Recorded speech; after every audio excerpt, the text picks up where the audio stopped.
बहुत समय पहले किसी जंगल में एक बूढ़ा जादूगर रहता था। उस जादूगर के पास सफेद और काले रंग के दो जादुई चांद घर थे। जादूगर दोनों जादुई चांद घर का इस्तेमाल करके हमेशा गरीब लोगों की मदद किया करता था। फिर कुछ दिनों बाद अचानक जादूगर बहुत बुरी तरह बीमार पड़ जाता है। लगता है अब मैं जिंदा नहीं बचूंगा, मेरे मरने का समय आ गया है।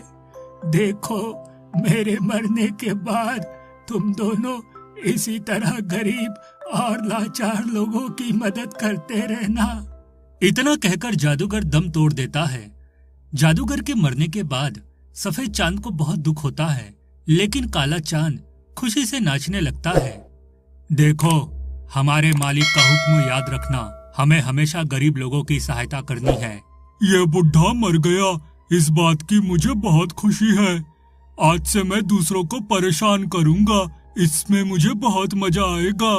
फिर अगले दिन दो गरीब औरतें उन दोनों से मदद मांगने आती है। कल रात तेज बारिश की वजह से मेरा घर टूट गया है, मुझ पर दया करके कुछ पैसे दे दो। हाँ, मुझे भी पैसे दे दो ताकि मैं अपना टूटा हुआ घर ठीक कर सकूं। देखो बहनों, मैं तो सिर्फ अनाज प्रकट करने की शक्ति रखता हूँ, लेकिन ये काला चांद घर जितने चाहे उतने पैसे प्रकट कर सकता है। हाँ, इसने बिल्कुल सही कहा, मैं ढेर सारे पैसे प्रकट कर सकता हूँ, लेकिन मेरी एक शर्त है, तुम दोनों को आपस में लड़ाई करनी होगी। जो औरत जीतेगी मैं उसे मालामाल कर दूंगा। दोनों औरतों के सामने कोई रास्ता नहीं था, इसलिए वह दोनों काले चांद को खुश करने के लिए आपस में लड़ाई करने लगती है। मेरे बाल, वही माँ मर गई रे, मेरी टांग टूट गई, मुझे बहुत दर्द हो रहा है। दोनों औरतों को लड़ते देख काला चांद घर बहुत खुश होता है। देखो, ये सब गलत बात है, तुम इन मासूम औरतों की मजबूरी का फायदा उठा रहे हो।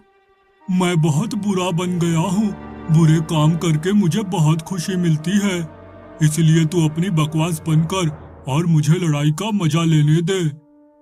देखते ही देखते दोनों औरतें बुरी तरह घायल होकर जमीन पर गिर पड़ती है। अरे, तुम दोनों तो घायल होकर गिर पड़ी, मुझे बिल्कुल मजा नहीं आया, इसलिए मैं तुम दोनों को पैसे नहीं दूंगा, चलो भागो यहाँ से।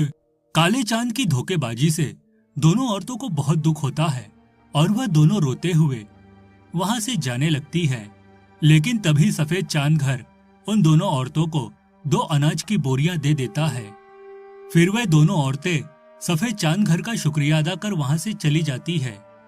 इस तरह कुछ दिन बीत जाते हैं। फिर एक दिन एक बूढ़ा आदमी अपनी जवान लड़की को लेकर वहां आता है। सुनो, एक दुर्घटना में मेरी बेटी का पैर बुरी तरह घायल हो गया है, मैं इसका ऑपरेशन करवाकर इसे ठीक करना चाहता हूँ, वरना इसकी शादी टूट जाएगी, दया करके मुझे पैसे दे दो। सुन बुड्ढे, अगर तुझे पैसे चाहिए तो तुझे मेरे सामने डांस करके दिखाना होगा, उसके बाद मैं तुझे पैसे दूंगा। मजबूर होकर बूढ़ा वहां डांस करने लगता है, लेकिन थोड़ी ही देर में थकान के मारे वह गिरकर बेहोश हो जाता है। पिताजी, उठिए पिताजी, आपको क्या हो गया? सुन लड़की, तेरे बाप को तो बिल्कुल डांस करना नहीं आता, इसलिए अब मैं तुझे पैसे नहीं दूंगा, चल अपने बाप को उठा और निकल जा यहाँ से। तुम बहुत बुरे हो, देख लेना, एक दिन तुम्हें तुम्हारे बुरे कर्मों की सजा जरूर मिलेगी। उसके बाद वह लड़की अपने पिता को उठाकर वहां से चली जाती है। इस तरह कुछ दिन बीत जाते हैं। फिर एक दिन जंगल के पास वाले गांव में बहुत तेज भूकंप आता है, जिस वजह से लोगों के घर टूटकर तहस नहस हो जाते हैं। वह सभी लोग मदद के लिए दोनों चांद घर के पास आते हैं। हमारी मदद करो, भूकंप की वजह से हमारा पूरा गांव बर्बाद हो गया है, हम पर दया करो। देखो, तुम सबको इस तरह रोते गिड़गिड़ाते देख मुझे बहुत मजा आ रहा है, इसलिए मैं तुम्हें पैसे नहीं दूंगा, बल्कि तुम लोगों की मजबूरी देखकर खूब हंसूंगा। ऐसा मत कहो, हम सब बहुत मुसीबत में हैं, ये देखो, हमारे छोटे छोटे बच्चे हैं, इन पर तो दया करो। बेकार की बातें करके मेरा दिमाग खराब मत करो, वरना अच्छा नहीं होगा। ये काला चांद बहुत बुरा है, ये कभी किसी की मदद नहीं करता। तुम सब बेकार में इससे बहस मत करो। देखो, मैं तुम्हें पैसे तो नहीं दे सकता, लेकिन हाँ, ढेर सारा अनाज दे सकता हूँ, जिसकी मदद से तुम सबकी भूख शांत हो जाएगी।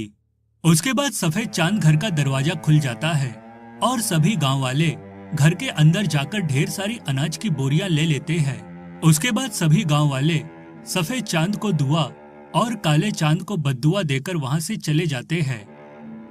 देखते ही देखते कुछ दिन बीत जाते हैं। फिर एक दिन उस जंगल में तेज तूफान आता है। तूफान इतना खतरनाक था कि वह दोनों चांद अपनी जगह से लुढ़कते हुए पहाड़ की चोटी पर जा पहुंचते हैं। दोनों चांद पूरी ताकत लगाकर अपने आप को बचाने की कोशिश करने लगते हैं। तभी वहां से गुजर रहे कुछ गांव वालों की नजर उन पर पड़ती है।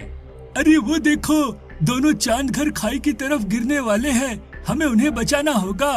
सभी लोग उन दोनों को बचाने पहुंच जाते हैं। देखो, ये सफेद चांद घर बहुत अच्छा है, ये हमेशा दूसरों की मदद करता है, इसलिए हम सिर्फ इसे बचाएंगे। उसके बाद सभी लोग सफेद चांद घर पर रस्सी बांधकर उसे खींचते हुए पहाड़ी की चोटी से दूर ले जाते हैं। अरे तुम सबने उसे तो बचा लिया, अब मुझे भी बचाओ, वरना मैं खाई में गिर जाऊंगा। तू बहुत बुरा और दुष्ट चांद है, तूने हमेशा दूसरों की मजबूरी का फायदा उठाया है, इसलिए हम तुझे नहीं बचाने वाले। फिर